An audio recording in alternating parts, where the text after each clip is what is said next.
Right, so currently at the moment on the Rugby League page on the BBC website, there's an article about Wasps um, possibly starting a team in Coventry, that being a Rugby League team.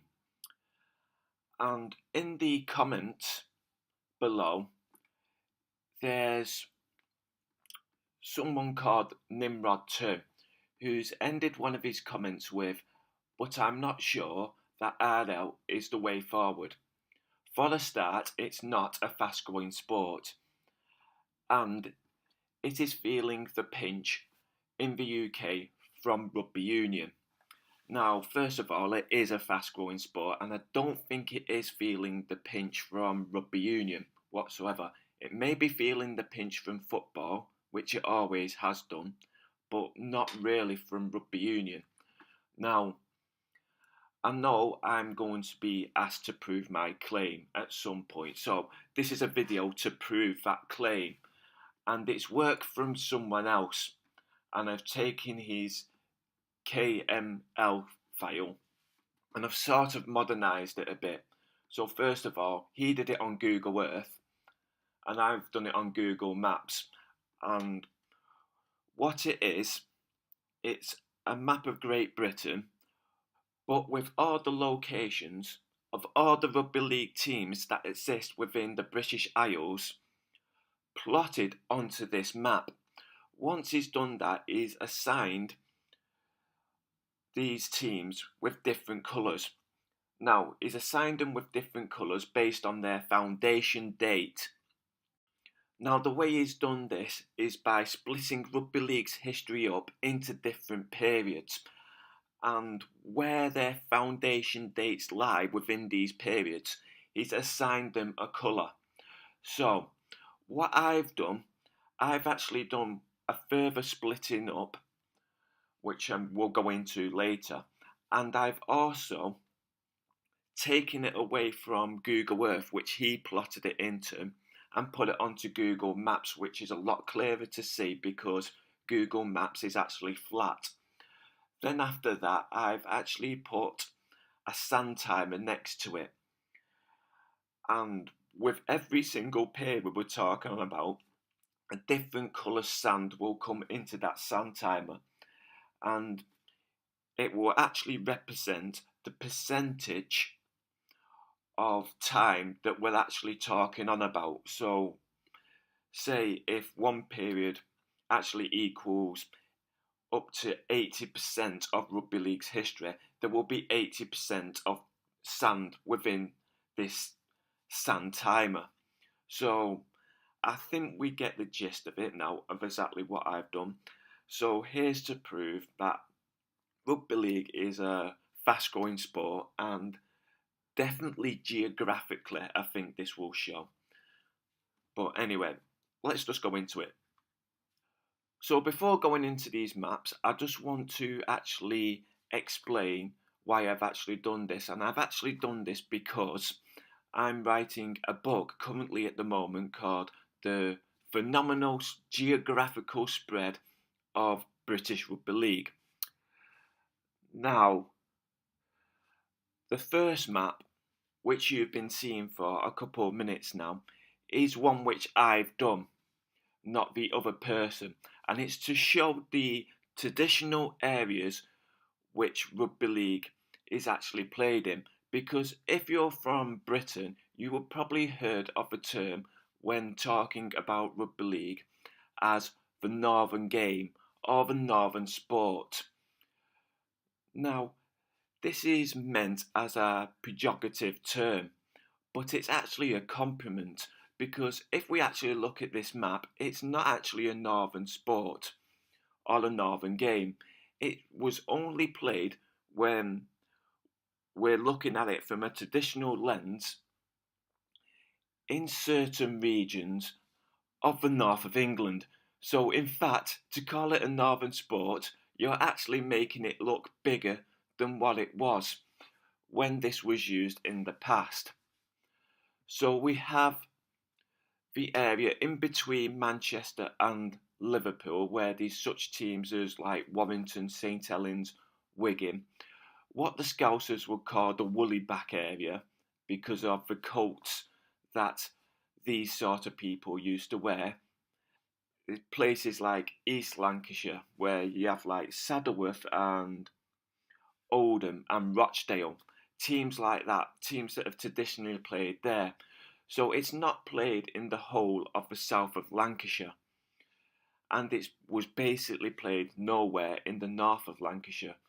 Then you get places in West Yorkshire, places like Bradford, Leeds, Huddersfield, Castleford, Wakefield, all these sort of areas where the game is probably at its biggest. Then we get the Humberside or East Yorkshire. So we only have the teams like Hull and Hull KR. And we have the places in the old historical county of Cumberland. So you have teams like Whitehaven and Workington there.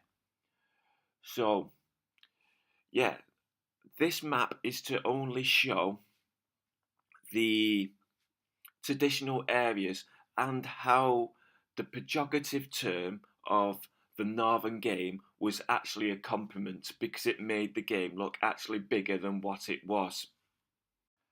So the next map is also a map which I've done, and it shows all the locations of all the founder clubs that still exist today. And what you can see is that they exist within these traditional areas, which would be a hypothesis that would be quite predictable, really.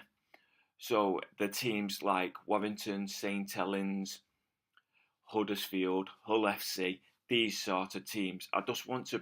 There's not much really I can say about this, so let's just briefly talk about it. So these are teams that broke away in 1895 to form the Northern Union, and they broke away from the Rugby Football Union to form the Northern Union, which is now called the Rugby Football League.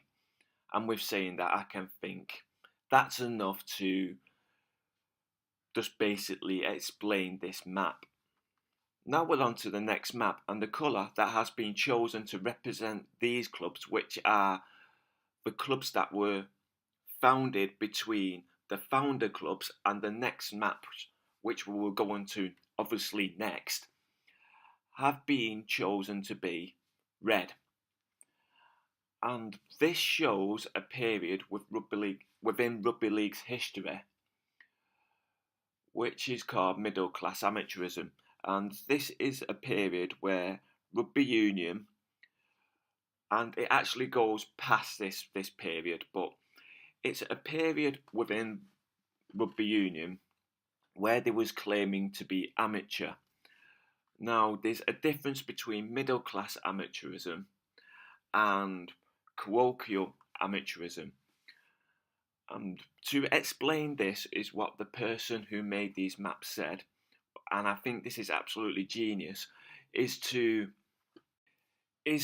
look at a saying that was said in 1931, I think it was, and it was by Marshall Labourer of the club US Perpignan, which merged with the Quins in 1941, I think, to become what is known today USA Perpignan. What he said in 1931 was, in order to keep our players amateur, we have to pay them twice as much. Now, this is obviously oxymoronic. It's a total contradiction within common sense. But to fully understand this, we need to look at a period where French Rugby Union got banned for being professional, and it got banned from international games. And we can also see that the French Rugby Union sides were actually admitting they were professional as well. Now, it got banned in 1931. And also within this year, you have such people as Marshall Labourer of the club US Perpignan, which in 1941, I think it was, merged with a team called the Quins to become what is known today USA Perpignan, which I think play in the second division now of the French rugby union system. And what he said in 1931 was, in order to keep our players amateur, we have to play them twice as much. Now, this is obviously oxymoronic, it's a contradiction of common sense. But to fully understand this, we need to see how the home nations fared when the French Rugby Union were admitting it was amateur, and obviously the home nations were admitting that the French Rugby Union were amateur by banning them for being professionals. Now we can see the most one that sticks out is the statistic from Wales, which actually beat France within this period 95% of the time. They played them 20 times and won 19. How can a so-called amateur side as Wales beat a so-called professional side, France, 95% of the time? The reason for that was because they was professional as well by falling into the definition of the colloquial term of amateur, the everyday term. So what is meant by middle class amateurism? And what is meant by that is basically keeping within the ethics of the bourgeoisie, the middle classes. But obviously, there was a sort of equivocation fallacy going on here, and rugby union basically used it in order to do stuff like not pay taxes and put restrictions onto rugby league. So, yeah, with saying that, I want to move on to the next map. Now, before going on to the next map, let's talk about how the middle class amateur situation was used to put a restriction onto rugby league. And the most obvious restriction which it placed onto rugby league was that it sort of allowed rugby union, well, it didn't sort of allow, it actually did allow rugby union to ban any rugby union player that had played rugby league. Not just any rugby union player, any player which past the age of 18 played rugby league. So if you played rugby league past the age of 18, you was automatically banned from playing rugby union. And there's also cases where just going to a match as a spectator would get you banned from playing rugby union. And there's also other cases where players before the age of 18 were actually banned. So what rugby league did to counter this was set up something called BARLA, which stands for British Amateur Rugby League Association. Now what this did was put pressure onto rugby union because they were actually amateur by the everyday usage of that term. So they couldn't use this equivocation fallacy anymore to ban these players. Now they still did get banned, but after a certain amount of time this did stop. So this is what the black pins actually represent within this map. The next map is the three gangway period, and the white pins within this map actually represent the clubs which were founded in between BARLA being introduced and the next map following. And it actually shows this three gangway period. What the three gangway is it allowed rugby union players to then play rugby league, and it also allowed, without being banned, and it also allowed rugby league players to go over and play rugby union. I think that's all that needs to be said about this map, so let's go on to the next one. So the next map actually shows the Sports Discrimination Act of 1994. And what this did was to it actually became illegal for rugby union to ban anyone for rugby league, whether they were amateur or professional. And I think that's all that needs to be said. Actually, no, there's a lot more that needs to be said. So with this was actually what made rugby union go professional in 1995. And it wasn't only this, actually. It was also the fact that the Inland Revenue were actually investigating rugby union about not paying taxes. But that's what this actually represents, and what you will see the orange pins. And at this point, you can actually see the actual geographical spread. Now, I wouldn't really say that rugby league has a foothold onto other areas apart from the north, or the traditional areas within the north. But what it certainly does is have a toehold into these places. So, with saying that, let's go on to the next slide.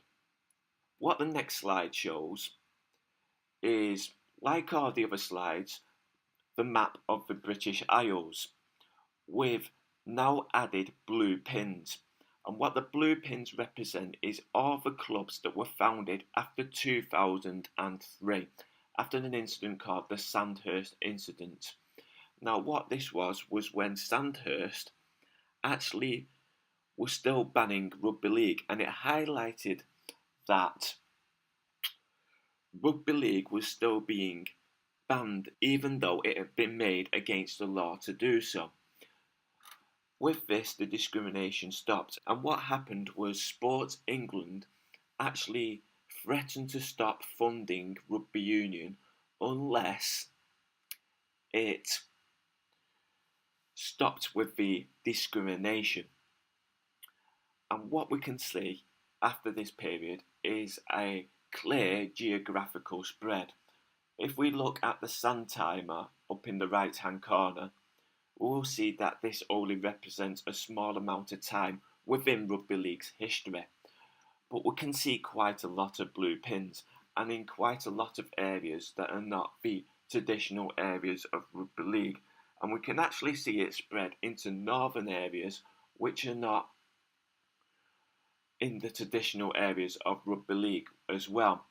So we're saying that yes, rugby league is a fast-growing sport, definitely geographically, but I also think it's shown an increase in player numbers. Now, I know it has, but I think these maps also show that as well, because I don't believe you can have a geographical spread of this colossus magnitude without increasing player numbers.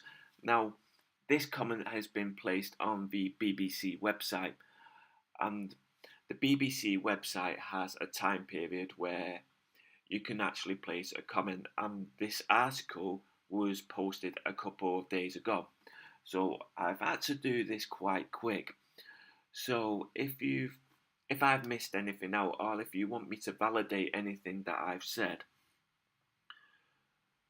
because of the time period I've given, I've had to do this quite fast. So if you post a comment below, I'm more than willing to provide references or any of my working out of these actual maps. And with saying that, sayonara.